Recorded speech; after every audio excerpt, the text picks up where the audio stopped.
digno de honor. Silenciosa Reina Madre de amor, Reina Madre de amor, paso digno de honor y silenciosa virtud. Reina Madre de amor, Reina Madre de amor, paso digno de honor, silenciosa virtud.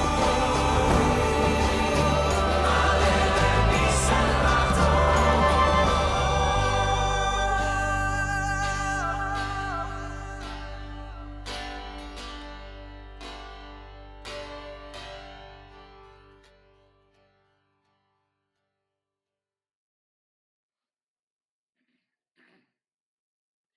Bienvenidos, queridos hermanos, al estudio bíblico del Ministerio Siloé.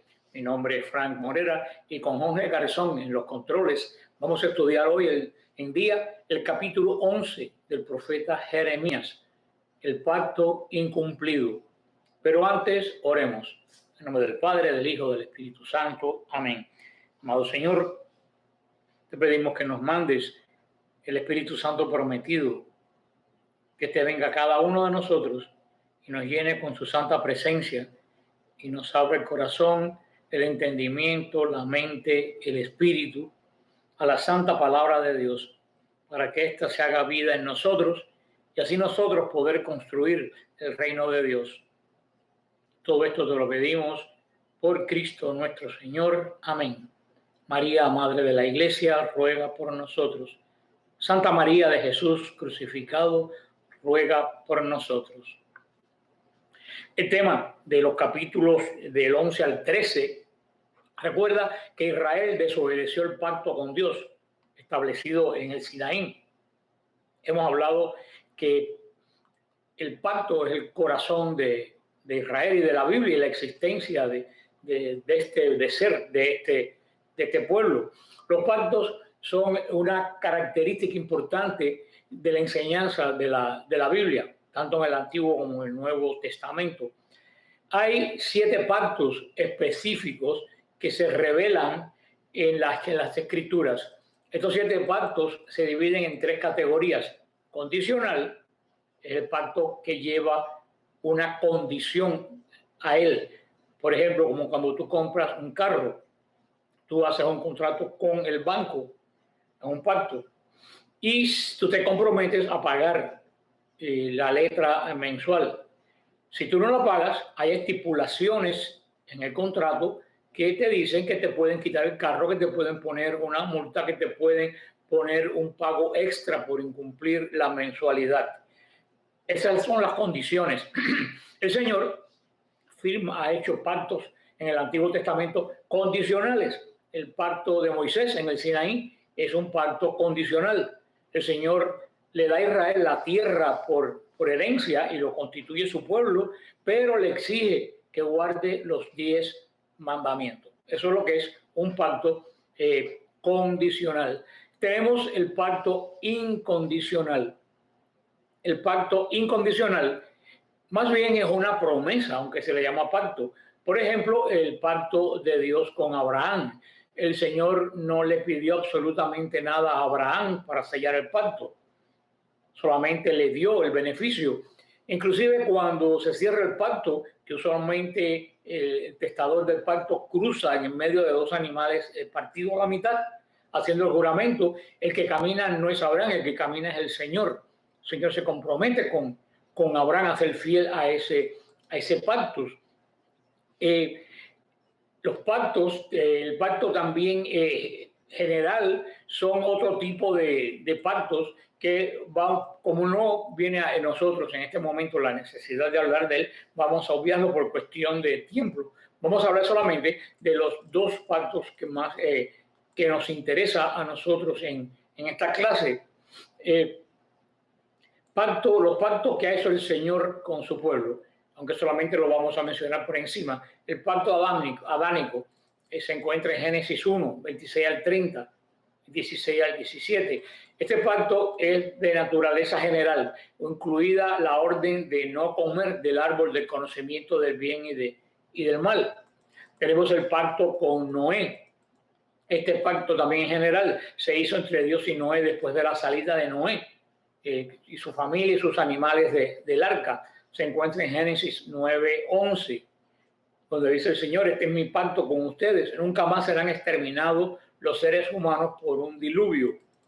Este es el pacto abrámico, el pacto, por supuesto, hecho con Abraham. Esto es un pacto incondicional, hecho por primera vez con Abraham en Génesis 12, del 1 al 3, donde ya hablamos la promesa de la bendición que le da el Señor de que nazca de él una gran nación. El pacto también prometió bendición a aquellos que bendijeran a Abraham y su descendencia, y maldición a quienes lo maldijeran. Además, Dios prometió bendecir al mundo entero a través de la simiente de Abraham. La circuncisión era la señal de que Abraham creía en el pacto. Tenemos el pacto palestino, se le llama, es el pacto incondicional que se encuentra en Deuteronomio 30, del 1 al 10, que señala la promesa de Dios de dispersar a Israel si desobedecían a Dios y luego restaurarlo. Este pacto se ha cumplido varias veces, empezando con el cautiverio babilónico. El pacto mosaico, este es el que más nos interesa. Este es un pacto condicional que se encuentra en Deuteronomio 11 y prometía a los israelitas una bendición por la obediencia y una maldición por la desobediencia. Como les dije, gran parte del Antiguo Testamento narra el cumplimiento de este ciclo de juicio por el pecado y la bendición. Según el pueblo de Dios pecaba o se arrepentía y regresaba a Dios.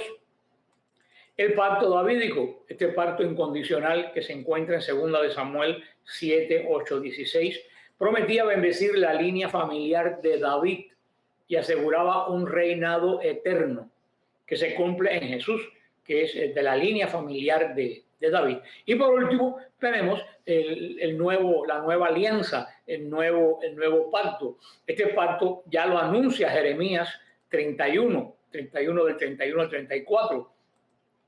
Y prometía que Dios perdonaría el pecado y tendría una nueva relación cercana con su pueblo. La promesa es aquella que nos habla en Mateo 26, 28 y en Hebreos 9, 15. Este nuevo pacto, el Señor es un pacto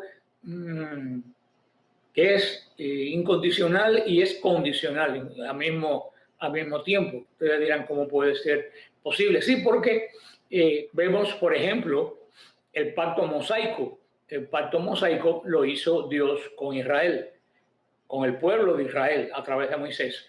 Y todos sabemos cómo la señal para entrar en el pacto era la circuncisión. La circuncisión no era meramente un acto formal externo, porque los pactos, por ejemplo, en el antiguo Israel, en el Medio Oriente, se sellaban con la sangre de aquel que era parte de este pacto. Por eso, los israelitas, para entrar en el pacto, se circuncidaban. ¿Por qué? Porque cuando se circuncidaba al niño, el niño derramaba sangre. Y cuando el niño derramaba sangre, eso ya lo adentraba en el pacto de Dios con Moisés. Ustedes ven que cuando el Señor también hace el pacto con Moisés, Moisés mata a un animal y riega la sangre sobre el pueblo y sobre la altar. Se sella con sangre. Ahora, en el pacto de la nueva alianza del Señor, nosotros no ponemos la sangre. Cuando nosotros nos bautizan, no nos exigen derramar sangre. ¿Quién pone la sangre en este pacto? Jesús, en el Calvario, en la cruz. Por eso este es un pacto incondicional entre Cristo y su Padre, entre el Hijo y el Padre. El Hijo derrama la sangre y sella el pacto con su Padre. Por eso es un pacto incondicional, no hay condición para esta promesa, y por eso es un pacto eterno, porque está hecho entre Dios y Dios, no entre Dios y los hombres, no entre Dios y un animal, sino entre Dios y Dios, es eterno. Ahora bien, ustedes dirán, y nosotros, bueno, nosotros entramos en el pacto ese a través de Cristo. Cuando nosotros nos bautizamos, formamos parte del cuerpo de Cristo, y al entrar en el cuerpo de Cristo, entramos en el pacto que Cristo tiene con su Padre. El pacto de Cristo con su Padre es eterno.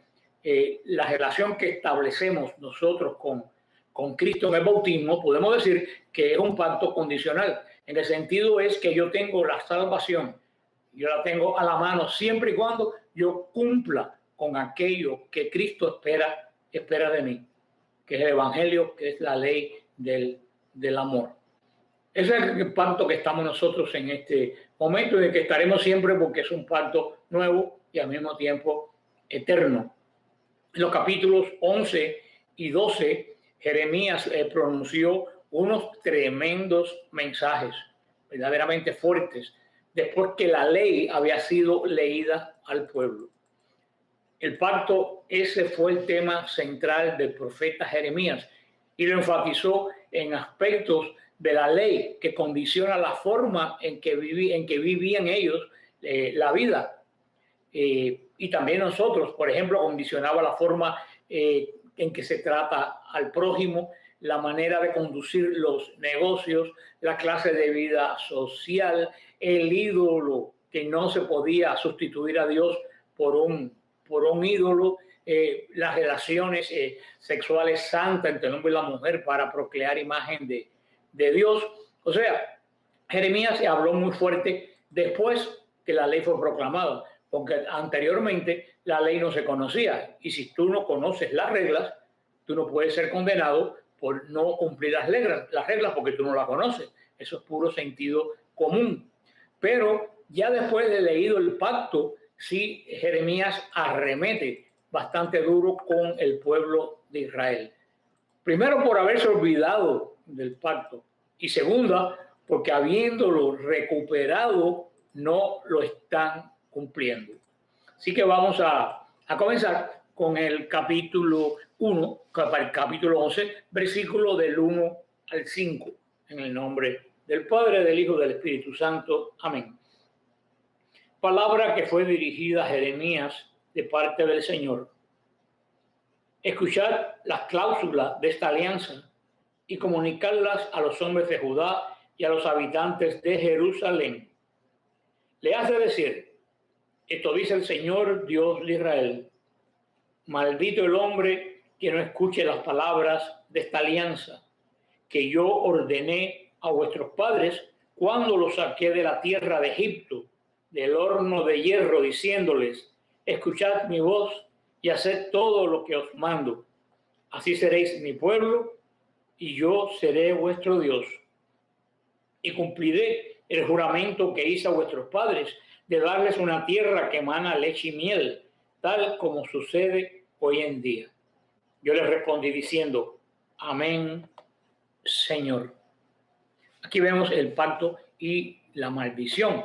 Comienza en esta forma clásica que Jeremías pues lo hace continuamente en sus profecías, llamando la atención. Escuchen, oigan, pueblo de Dios. Dios le habla a Israel de la falla de ellos de mantener el pacto que el Señor hizo con sus antepasados y que ellos aceptaron inclusive por medio de la circuncisión. En este pacto del Sinaí, Dios le prometió a Israel cumplir todas sus necesidades materiales y espirituales de esta nación. ¿A cambio de qué? De la adoración completa. Era el pueblo que tenía el mandato de adorar en todo el orbe terrestre. Ningún otro pueblo conocía a Dios ni lo adoraba. Israel era quien tenía que mantener esta relación de adoración entre la tierra y el trono de Dios. Por eso, primero le habla de la adoración y segundo, también de la obediencia. Es un pueblo que sabía, porque verdaderamente, hermanos, si tú no eres obediente, tú no puedes adorar. Muchas personas no entienden la relación entre adoración y obediencia, pero la adoración comienza con un acto interno. La adoración no es un gesto externo, como piensan los protestantes. La adoración es un gesto interno. ¿Y cómo comienza este gesto interno de adoración? Tú descubres la grandeza de Dios. Y cuando tú descubres la grandeza de Dios, tú te asombras tanto de que un Dios tan grande, tan maravilloso, tan magnífico, se haya fijado en lo poco que tú eres, que cuando tú te das cuenta de eso, tú solamente puedes someterte a ese Dios. Y ese sometimiento es la obediencia. Por eso, el gesto de adoración es un gesto hacia delante. El gesto de alabanza es hacia arriba, las manos extendidas, las manos abiertas, porque las alabanzas nosotros alabamos a Dios, pero Dios no se queda con la alabanza. Dios devuelve esa alabanza a nosotros en bendición. Por eso tenemos las manos levantadas y abiertas para recibir las bendiciones que nos da por alabarlos. Pero en la adoración nos inclinamos y este inclinamiento es un signo de sumisión, un signo de obediencia. Un desobediente no puede adorar. Por eso en Israel iba ligada la adoración con la obediencia.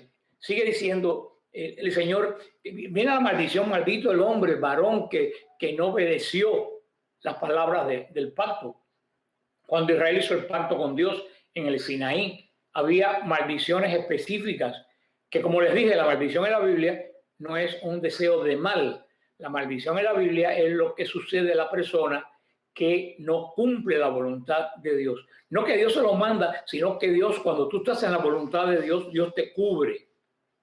Cuando tú te vas de la voluntad de Dios, tú te vas debajo de este cobertor que te da Dios. Y entonces no tienes cobertura ninguna y todo lo malo pues te cae. Y el Señor se lo dejó bien claro a Israel, lo que sucedía al que violaba el pacto, en Deuteronomio 27, del 15 al 26. Aquí Dios simplemente reforzó los términos del pacto hecho aquel día que recuerda el Señor cuando te saqué de Egipto. Señor siempre le recuerda a Israel, tú eras esclavo, yo te hice libre, yo te saqué de la prisión de Egipto, para que se recuerde el favor que le debían al Señor. Cuando el Señor solamente le pedía que lo obedecieran en qué, en cosas malas, no en cosas buenas, en cosas que iban a redundar en el bien del pueblo. Eso es la ley. La ley no es una carga, la ley es la forma de decirle Dios al hombre cómo quiere que el hombre se comporte para ser agradable a él. Esto es sencillamente lo que era la ley. Por eso, cuando es muy probable, se cree que cuando Jeremías dio este sermón, tenía el rollo de Deuteronomio en la mano, que es el Deuteronomio, es el libro verdadero del pacto. Y le dice, del horno de hierro que te saqué. Este es el tercer lugar de la Escritura en donde se describe la agonía de Israel en Egipto como un horno de hierro. También lo vemos en Deuteronomio 4:20 y lo vemos en Primera de Reyes 8:51. Algunos piensan que parte del trabajo de los esclavos que hacía Israel en Egipto era trabajar literalmente en hornos de hierro, lo cual provee un calor y una incomodidad tremenda. Por eso que el Señor se lo recuerda a Israel. Y a cambio de esa incomodidad que le dio el Señor, que le prometió una tierra que emana leche y miel. Y Dios cumplió todas sus obligaciones. Verdaderamente esa tierra manaba leche y miel. Los que vamos a Israel ahora que vemos una tierra tan reseca, eso no era Israel cuando el pueblo arribó de Egipto. Los que vamos de Jerusalén a Belén y vemos que es un desierto prácticamente de roca, las montañas y todo alrededor de Belén, tú solamente ves roca. Tenemos que recordar que en esos mismos campos estaba sembrado de trigo, y Ruth y Noemí recogían las espigas de trigo en ese lugar que hoy es roca. En Israel había una fauna tremenda. Vemos que Sansón mató un un león. Todo Israel se depauperó después de la dominación turca. Ellos exterminaron toda la flora de Israel cazando y destruyeron todos los árboles y todo lo de Israel, talándolos para hacer el ferrocarril que iba desde Estambul hasta la Meca, para hacer las maderas que se ponían en las líneas del ferrocarril. Por eso en ese momento sí era una tierra de leche y miel, literalmente, porque las palmeras destilaban miel. Hasta el día de hoy las palmeras de higo lo hacen, que ellos nunca lo habían visto, los que caminaron por el desierto, y era tal cantidad de cabras que la leche abundaba en... O sea que no es algo, no es un eufemismo, verdaderamente fue una realidad. Y respondió y dice, Señor, amén, oh Señor, oh Dios omnipotente. Cuando Dios recapituló su promesa en el corazón de Jeremías, aunque estaba incluida una maldición sobre aquellos que no obedecieran su palabra, hubo una gran respuesta que surgió de esto. Él contestó y dijo, amén, oh Dios poderoso. Qué ejemplo maravilloso para nosotros. Aunque veamos algo malo que viene por nuestro camino, por nuestra culpa, digámosle a Dios, amén. Vamos a seguir sobre el versículo 6 y 8. Y dice, y el Señor me dijo, pregona todas estas palabras por las ciudades de Judá y por las calles de Jerusalén. Escuchad la palabra de esta alianza y llevadla a la práctica, porque yo advertí encarecidamente a vuestros padres el día que los hice subir de la tierra de Egipto, y hasta hoy les he advertido continuamente, escuchad mi voz. Pero ellos no me escucharon, ni prestaron oído, sino que cada cual caminó siguiendo su perverso y obstinado corazón. Por eso he hecho recaer sobre ellos todas las palabras de esta alianza que yo les había ordenado cumplir y que no hicieron. Pregona todas estas palabras, anúncialas en todo Judá, en las calles de Jerusalén. Ese era el deber de Jeremías, era predicar este mensaje de un pacto roto, de un pacto incumplido, y las consecuencias que tendrían y que fueron advertidas en Deuteronomio, que caerían sobre Jerusalén y sus habitantes por no cumplir el pacto de Dios. Y no solo en Jerusalén, porque el mal de Jerusalén se extendió a las otras ciudades de Judá. Dios le dio al pueblo de Israel muchas advertencias. ¿Cuánta más advertencias? Los profetas, los jueces, el mismo Jesús llorando sobre Jerusalén. El Señor los animó a hacer lo que era lo correcto, de vivir bajo el pacto, que era el amparo de ellos y que ningún otro pueblo lo tenía. El Señor quería la obediencia. El Señor hacía todo lo posible por cultivar la obediencia en Israel. Pero verdaderamente solamente recogió abrojos. El Señor no se cansó de amonestar a Israel, como hoy en día no se cansa de amonestarnos a nosotros a través de las palabras de personas proféticas en la iglesia, que ejercen con valor ese profetismo que recibimos en nuestro bautismo, esta unción, no para adivinar el futuro, sino para denunciar y para transmitir lo que el Señor quiere. Sé que no es popular. Jeremías es pobre, menos popular no pudo haber sido. Pero es un trabajo, aunque ingrato, cuando el Señor te lo pone encima, tienes que hacerlo. Estos tiempos requieren más personas proféticas. Aunque al resto de la iglesia no le guste la profecía, le guste la tontería, le gustan los pronósticos de hacer cocimientos para cuando el fin del mundo venga y de tener velas benditas por yo no sé quién. Eso le encanta, pero recibir, o se le encanta que le hablen del fin del mundo, que los demonios van a venir y se los van a llevar, que van a estar oscuros no sé cuántos días, unos terremotos de no sé 7 horas, que ni las lagartijas van a quedar vivos. Eso le gusta. Pero cuando uno le señala lo que dice la palabra de Dios en un incumplimiento hacia él, inmediatamente rechazan, tal como Israel rechazó al profeta Jeremías. Y el Señor se lo dice bien claro: yo hablé, pero ustedes no oyeron, no inclinaron su oído absolutamente a mi palabra, sino que se fueron detrás de la palabra de los malvados. Lo mismo que sucede hoy, mis queridos hermanos. En lugar de seguir las instrucciones, las advertencias dadas por Dios, ellos siguieron sus propios caminos, fueron tras su propio corazón. Ahí es donde está el gran problema. Por lo tanto, el Señor le dijo: traeré sobre ellos una a una las palabras de este pacto.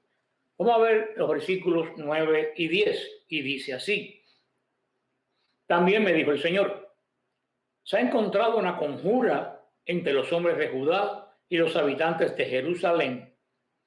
Han vuelto las iniquidades de sus antepasados, que rehusaron escuchar mis palabras y han seguido a dioses extranjeros para servirles. La casa de Israel y la casa de Judá han roto la alianza que sellé con sus padres. Aquí está todo claro y servido. Dios le dijo a Jeremías que los hombres de Judá, sobre todo de la inicua Jerusalén, habían organizado una conspiración. A lo mejor en un nivel humano no estaban conscientes de la coordinación de una conspiración. ¿Me explico? Igualmente sucede hoy. Hay muchas personas que son parte de una conspiración y no se dan cuenta que son parte de una conspiración. Hablan y actúan y se dejan mover por fuerzas espirituales altamente organizadas. Y al dejarse mover a través de los medios de comunicación, de modus vivendi, de las modas que tenemos hoy en día, inclusive dentro de la iglesia, al dejarte llevar por esa corriente, inconscientemente tú te dejas llevar por una conspiración, casi siempre en contra de Dios. Esto sucede ahora, esto sucedió en época de Jeremías. Personas que no se dan cuenta que son parte de una conspiración, pero sin embargo que por su proceder están haciendo que esta conspiración a otros niveles se vaya estableciendo. Y casi siempre, hermanos, estas conspiraciones son en contra del reino de Dios.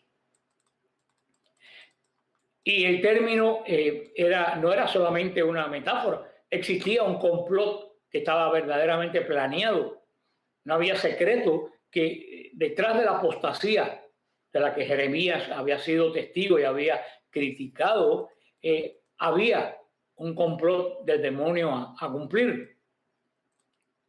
Vemos que el demonio se interpuso en el pacto de Adán y Eva con el Señor, hizo que Eva lo obedeciera.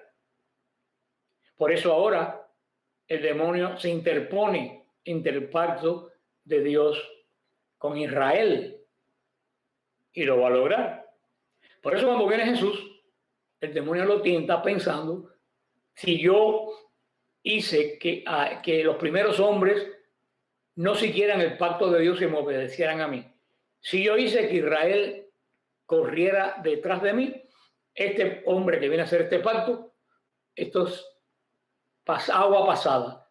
Y por eso lo lleva a tentar. Porque el demonio no estaba seguro que Cristo era Dios. Si el demonio llega a estar seguro que Cristo es Dios, no lo tienta, porque sabe que lo va a perder. Por eso es que toda la insistencia del demonio, la tentación es: si tú eres hijo de Dios, haz esto, pruébame que tú eres el hijo de Dios. Cosa que Jesús no hizo. Y el demonio se equivocó con Jesús cuando se dio cuenta en la cruz, y era muy tarde, que en este caso él no iba a poder desviar el plan de este pacto eterno de Dios con Dios. Pero en la época de Jeremías, el Señor le dice: se han vuelto a las maldades de sus primeros padres, los cuales no quisieron escuchar mi palabra. Se refiere a todo la base del Sinaí. Todo, primero lo que pasó con Adán y Eva, lo que pasó en la época de los patriarcas, lo que sucedió en la base del Sinaí, que acabándose de sellar el pacto, el pueblo de Dios se revela. Lo que pasó por el desierto, todas las quejas del desierto, que no es más que una crítica al pacto de Dios, una falta de confianza en el pueblo de Dios. El Señor se lo deja saber bien claro: ustedes son una raza rebelde que vienen de padres rebeldes. Vamos a leer el capítulo 11 al 14 y dice así: por ello, esto dice el Señor, yo les voy a traer una desgracia de la que no podrán escapar. Clamarán a mí, pero yo no les escucharé. Entonces, las ciudades de Judá y los habitantes de Jerusalén acudirán a clamar a los dioses, a los que queman incienso, pero no podrán salvarlos. De ningún modo podrán salvarlos en el momento de su desgracia. ¿Dónde están tus dioses que te hiciste? Que se levanten, si es que pueden salvarte. En el momento de tu desgracia, pues tanto como tus ciudades son tus dioses, Judá. Otros tantos altares a la vergüenza, altares para quemar incienso a Baal. Pero tú no intercedas por este pueblo, les dice Jeremías, ni eleves súplicas ni oraciones en su favor, porque no las escucharé cuando clamen a mí en el momento de su desgracia. Hermano, esto es terrible porque se puede aplicar también a nosotros. Recuérdate que el pacto de Cristo con Dios es incondicional, pero el pacto mío en el bautismo con Jesús es condicional. Y todo eso se puede aplicar a nosotros. Terrible, yo oigo estas palabras y yo me estremezco. ¿Qué le dice el Señor? Ustedes han estado acudiendo a dioses paganos. Ahora, en el momento de la desgracia, busca que ellos te ayuden. Es como el refrán popular que dice: los que se acuerdan de Santa Bárbara cuando truena. Es que cuando uno se acuerda de Dios es cuando tiene un problema. Pero si nosotros hemos sustituido a Dios por otro Dios, en el momento de tribulación, hermano, ese es el Dios que tú vas a tener que clamar. Y como es un Dios falso, no te va a oír. Por ejemplo, no tengo otro ejemplo que ponerle, pero me viene a la mente. Esas personas que piensan que poniéndose amuletos están protegidos, que ponen una piedrecita negra, por lo menos en Cuba le decían azabache, que decían que si tú te ponías esa piedrecita nadie te podía hacer mal, que hicieron un cristal de cuarzo, qué sé yo. Si tú te pones amuleto y tú piensas que ese amuleto es lo que te cuida a ti, cuando llegue el día de la desgracia y clames al Señor, el Señor te va a decir que el amuleto en que tú confiaste sea en este momento quien te oiga y quien te salve. Así mismo es, queridos hermanos, antes y ahora. Por eso tenemos que fijar nuestra mente en el Señor, no apartarla a ídolos. Y hoy en día es más ídolos que en la época de Israel, créanme. En la época de Israel tenían 2 o 3, Baal, Astartés, tenían 2 o 3 ídolos. Hoy tenemos cientos de ídolos que se fabrican todos los días y que nos los presentan por los medios de comunicación y no se esconden. Hollywood es el lugar de los ídolos del cine, no lo esconden. Programas que se llaman los ídolos de yo no sé qué. O sea, estamos rodeados de ídolos. Y sencillamente el Señor habla de las consecuencias de la desobediencia advertida cientos de años antes y custodiadas en la ley. Vamos a ver versículos 15 y 17 y dice así: ¿qué busca mi amada en mi caso? Lleva a cabo sus maquinaciones. Es que votos y carne consagrada apartarán de ti tus maldades para que te alboroces. Olivo lozano, adornado de hermosos frutos, te había puesto por nombre el Señor. Pero al son de un gran tumulto le prendió fuego y ardieron todas sus ramas. El Señor de los ejércitos que te plantó ha decretado el mal contra ti a causa de la maldad que la casa de Israel y la casa de Judá han perpetrado, irritándome al quemar incienso a Baal.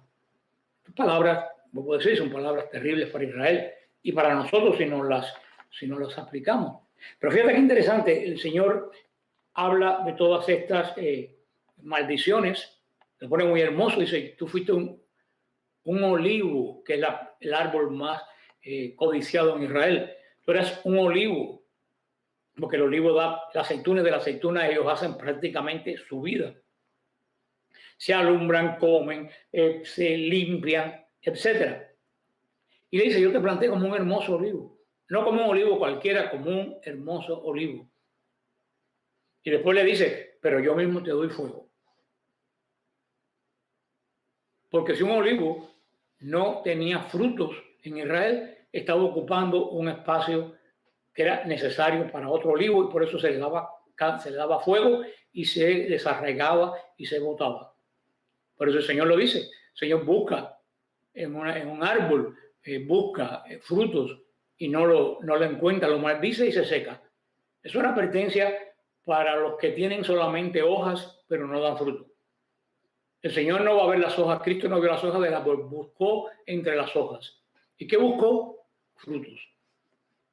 Puede que tú tengas una oración tremenda, una palabrería tremenda, una alabanza tremenda, un canto tremendo, y todo eso no está mal, pero son hojas. Cuando el Señor meta la mano y busque fruto en ti o en mí, vamos a ver qué encuentra. Y esto es lo que dice, lo que está diciendo el Señor. ¿Qué derecho tiene? Fíjate cómo dice mi amada, de hacer tantas abominaciones. ¿Qué derecho tú tienes, Israel y Judá, cuando yo fui tan bueno contigo? Miren qué interesante, el Señor pone a la par Israel y Judá. Israel, el reino del norte, con las 10 tribus. Judá, el reino del sur. Las dos están bajo el juicio de Dios. Sin embargo, Israel desapareció hasta el día de hoy. Jamás volvió a aparecer. Sus conciudadanos se juntaron con babilonios y perdieron la identidad nacional. 9 tribus desaparecieron casi totalmente. Sin embargo, Judá permanece hasta el día de hoy. ¿Cuál es la diferencia entre Judá e Israel? Que Judá tenía la promesa de Dios.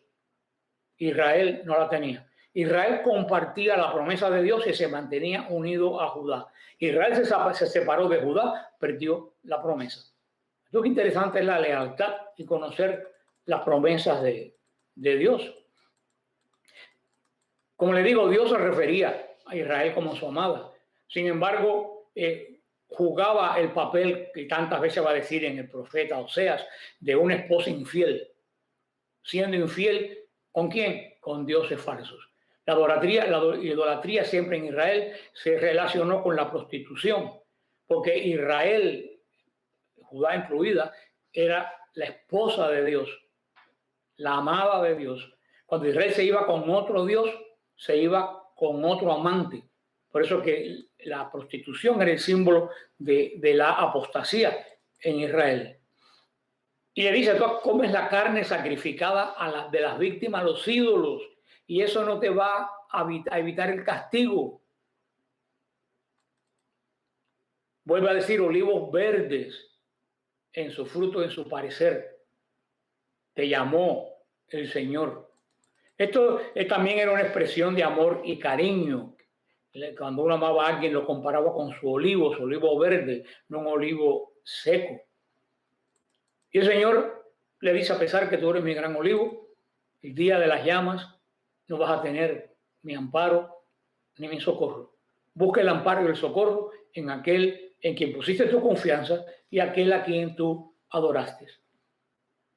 Se lo dice Israel y se lo dice a ti y a mí y se lo dice al mundo moderno. Vamos a saber los versículos 18 y 19. El Señor me lo ha hecho saber y yo me he enterado. Me mostraste entonces sus fechorías. Yo, como un manso cordero llevado a inmolar, ignoraba las maquinaciones que tramaban contra mí. Derribemos el árbol en su vigor, cortémoslos de la tierra de los vivos y no se mencione más su nombre. El Señor me hizo saber y lo conocí. Ahí vemos el conocimiento verdadero de Jeremías, el conocimiento de Dios, que es el verdadero conocimiento. Porque cuando tú tienes el conocimiento de Dios, tú conoces al mundo a través de Dios, porque Dios es el creador del mundo. Cuando tú tienes tu conocimiento, tú conoces al mundo a través de tu conocimiento de criatura, que no es la de Dios, es imperfecta. Por eso que tantas personas ven al mundo de una forma totalmente incorrecta, porque lo único que conoce al mundo es quien lo hizo. Por eso tenemos que mirar al mundo a través de los ojos de Dios. ¿Y cómo tú miras el mundo a través de los ojos de Dios? Sabiendo qué es lo que Dios quiere para el mundo y para su obra cumbre, que es el hombre. Hasta que tú no lo sepas, tú no puedes ver al mundo con los ojos de Dios. Vas a ver al mundo con ojos de criatura. Pero el Señor le mostró a Jeremías las obras de sus enemigos. Esta es una especie de protección divina sobre el profeta. El día podría llegar en el cual Dios permitiría que Jeremías entregara su vida en fidelidad al Señor. Jeremías murió mártir, como mueren casi todos los profetas. Pero aún no era ese día, le faltaba mucho trabajo a Jeremías. Y ese era el estado de Jeremías antes que Dios le diera la advertencia. No sabía que había una maquinación también andando contra él. Jeremías estaba totalmente indefenso antes de que Dios le mostrara a sus enemigos, le dijera que sus enemigos lo querían cortar como un árbol. A partir de ese momento Jeremías sabía cuál era el destino que le esperaba y sabía dónde estaban sus enemigos. Sin embargo, siguió sirviendo al Señor. Muchas veces no hay peor enemigo que el que está dentro de la misma casa. Y hoy en día podemos decir dentro de la misma iglesia. Porque el enemigo externo lo conocemos, pero el enemigo interno se disfraza igual que nosotros. Eso lo dijo ya Benedicto XVI. Por eso tenemos que estar atentos y alerta a los signos que el Señor nos está dando. De muchas formas. Vamos a ver el versículo 20. Señor de los ejércitos, que juzgas con justicia, que escrutas entrañas y corazón, que vea yo cómo le venga de ellos, pues a ti presento mi causa. Estas palabras son verdaderamente hermosas, no tienen un mensaje para nosotros. Es la respuesta de Jeremías al Señor. Ellos tienen un complot y en vez de Jeremías, qué sé yo, coger una barra e irle a darle golpe a ellos, dice: Señor, te presento mi causa, júzgala tú. A veces que es mejor dejar que el Señor juzgue nuestra causa. A veces cuando uno trata demasiado de justificarse de algo que no ha hecho, uno enreda más el proceso. Muchas veces es mejor, si tú estás seguro que tú no tienes culpa en algún proceso, es mejor hacer esta oración: Señor, te entrego esta situación, tú en justicia sabes mi participación en ella, obra tú. Hermano, en un momento bien difícil yo lo hice y créeme que el Señor obró más allá que si yo me hubiera tratado de meter, en involucrar, en aclarar situaciones. El Señor la aclaró y fue 10 kilómetros más allá del que hubiera ido yo. Créeme, si en ese momento yo me hubiera metido en ese embrollo, lo hubiera embrollado todavía más. Y las personas del grupo que me conocen saben perfectamente de qué situación pues le hablo, que es una situación real. Sigue diciendo del 21 al 23. Así pues, esto dice el Señor a los hombres de Anatot, que atentan contra mi vida diciendo: no profetices en nombre del Señor si no quieres morir en nuestras manos. Así pues, esto dice el Señor de los ejércitos: yo los castigaré. Los jóvenes morirán a espada, sus hijos y sus hijas morirán de hambre. No quedará resto de ellos, porque yo traeré la desgracia a los hombres de Anatot el año de su castigo. Palabras que suenan duras, pero palabras de un juicio avisado, un juicio totalmente avisado. Veíamos en el versículo 20 cómo Jeremías, conociendo la amenaza contra su vida, hizo lo correcto, oró, comenzó dirigiéndose a Dios como el Dios de los ejércitos. Cuando en Israel se inventaba Adonai Shabaot, se estaba llamando la fase de Dios guerrera, cuando Dios desnudaba su brazo y salía, decía, ramando las mangas, y salía a luchar delante de Israel y a vencer en el desierto. Y así lo llamó Jeremías en un momento de verdadera necesidad, reconociendo que el Señor era el comandante de los ejércitos celestes, era el que tenía todo el poder. Y Jeremías usa esta oración como una oración de protección, pero no ser protegido como alguien que hace el mal. Jeremías buscaba la protección de Dios que le fuera dada de acuerdo a su justicia. No le dice, líbrame de todo mal. Dice, no, Señor, yo he sido justo, yo he seguido. Dada la batalla en la medida de lo que tú en mí veas lo bueno. El Señor y Jeremías entendía que el castigo o la venganza, podemos decir, pertenecía al Señor, como lo dice Deuteronomio 32:35 y Romanos 12:19. Él había puesto su causa a Dios. Él lo confió y siguió haciendo su labor, que es la actitud que toda persona justa que esté en medio de un embrollo que le han armado sus enemigos puede y tiene que hacer. Entonces el Señor habla a la aldea de Anatot.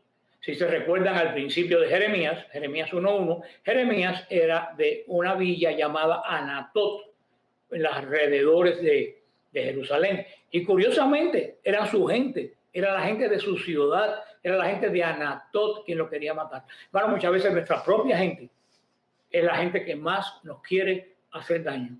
Y nos las hace con una sonrisa y con la Biblia debajo del brazo. Pero si el Señor juzgó, el Señor juzgará.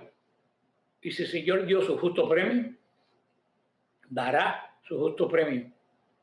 Que a veces el premio de Dios no es lo bueno que esperamos, sino lo malo que nos merecemos. Nunca va a ser injusto. Todo mal que venga sobre nosotros va a ser mal merecido y avisado. Porque más aviso que dio el Señor a Israel, a Jerusalén, no se ha dado ningún Dios en el mundo a ninguna nación, queridos hermanos. Mucho del trabajo de Jeremías fue hecho en el reinado de reforma del rey Josías. Hemos hablado ampliamente de eso.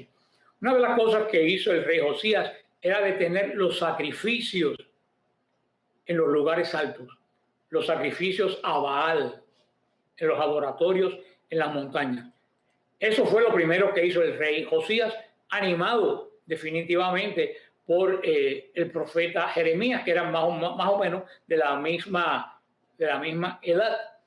Y es posible que esto sea el origen de todo esto, que los sacerdotes de Anatot pudieron haberse resentido porque los santuarios que tenían en las montañas alrededor de Jerusalén no recibían sacrificios. Y si no recibían sacrificios, ellos no tenían para comer. Por eso porque esos adoratorios no estaban en Jerusalén, estaban en los alrededores.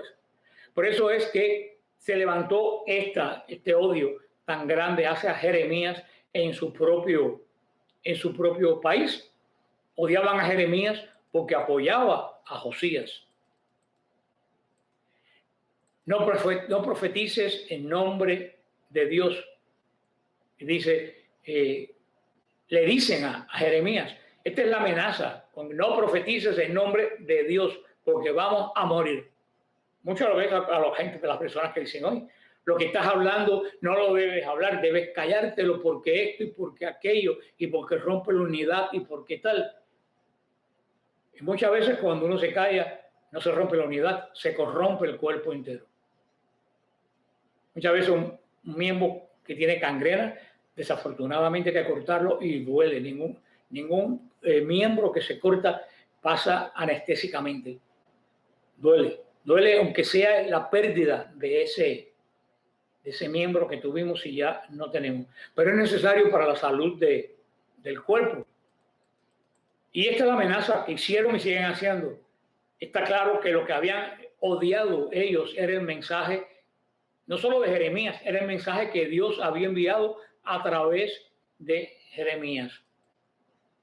Dios prometió un castigo particular a los hombres de Anatot. El Señor dijo, si ellos han sido peores con lo que tú haces, yo voy a ser más estricto con ellos. Jeremías, que hemos dicho que tenía un corazón tan amable, debió haber tenido unos sentimientos encontrados con esto. Era feliz de que Dios le había defendido, pero sin duda también estaba dolido por el juicio que vendría sobre los hombres de su propia aldea, que iba a ser terrible. Los babilonios, antes de saquear a Jerusalén, destruyeron los alrededores. Ellos empezaron la masacre por los alrededores. Aquí termina este hermoso capítulo 11 de Jeremías. Y te recuerdo los puntos principales. Sé fiel al pacto con Dios que tú hiciste en el bautismo. Para eso la iglesia te hace renovar las promesas bautismales una vez al año, en la vigilia de la Pascua. Sé fiel a estas promesas. Y ustedes dirán, es difícil. No, no es difícil. ¿Qué te hace el bautismo? El bautismo te hace hijo de Dios, hijo adoptivo de Dios. ¿Cuál es tu deber?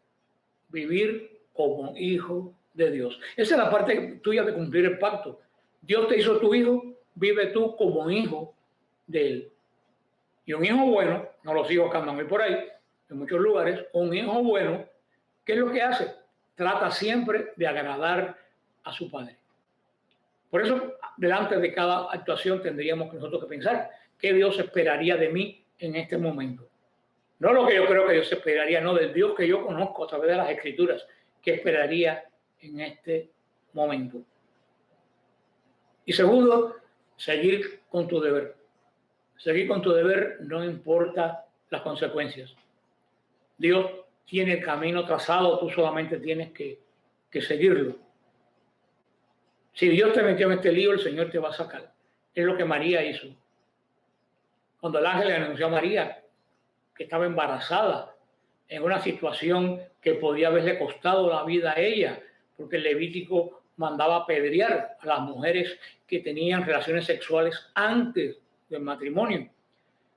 María no salió a decírselo, a explicárselo a Isabel, a explicárselo a su madre, a explicárselo a Joaquín, no salió a explicárselo a José, que era el más interesado. Si María hubiera hecho eso, hermano, lo hubiera enredado todo. Imagínate que le diga, José, estoy embarazada, un ángel me lo dijo. José le hubiera dicho, ¿quién es ese ángel que lo voy a matar? O sea, María dejó que el Dios que la metió en ese lío la sacara de ese lío. Por eso María guardó silencio. Y solamente que hizo María, seguir el plan de Dios. Y cuando José lo tuvo que saber, lo supo. Y cuando Isabel lo tuvo que saber, lo supo. Y cuando Ana y Joaquín tuvieron que saberlo, lo supo. Seguir el plan de Dios que tiene para ti, siempre confiándole a Él que dé la batalla sobre ti. Y no seguir ídolos falsos que nos presentan un camino fácil, pero que son caminos de muerte. En el nombre del Padre, del Hijo, del Espíritu Santo. Amén.